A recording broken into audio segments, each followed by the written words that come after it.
Hello বন্ধুরা, কেমন আছেন আপনারা সবাই? আমি অনেকটাই ভালো আছি। শিলং থেকে চলে এসেছি, কিন্তু ব্লগগুলো তো আপনাদের সাথে শেয়ার করা হয়নি। আমি একটা রিলসের সাথে আপনাদেরকে জানিয়েছিলাম যে কিছু ব্লগ আপনাদের সাথে শেয়ার করব। শিলংয়ে গিয়ে আমরা কী কী করেছি, কোথায় কোথায় ঘুরেছি, তার কিছু ব্লগ শেয়ার করব। সব কিছু ক্যাপচার করতে পারিনি, কারণ ওখানকার নেটওয়ার্ক প্রচণ্ড সমস্যা হয়। নেটওয়ার্কের কোনো স্পটে গিয়ে তো কোনো নেটওয়ার্ক পাওয়াই যায় না, তো অনেকটাই সমস্যা হয়েছে।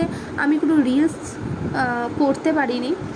কিছু কিছু জায়গায় কিছু কিছু সময় করতে পেরেছি, তবু অনেক কষ্ট করে অনেক টাইম ওয়েস্ট হয়েছে, তারপরে ওগুলো করা গিয়েছে।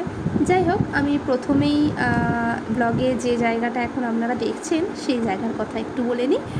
প্রথমে গিয়েছিলাম আমরা শিলংয়ের একটা সাইট সিন দেখতে, এলিফ্যান্ট ফলসে। তো এলিফ্যান্ট ফলসে গিয়ে ওখানে কিছু একটু ভিডিও আপনাদের সাথে জন্য তৈরি করেছিলাম, দেখতেই পাচ্ছেন সেগুলো।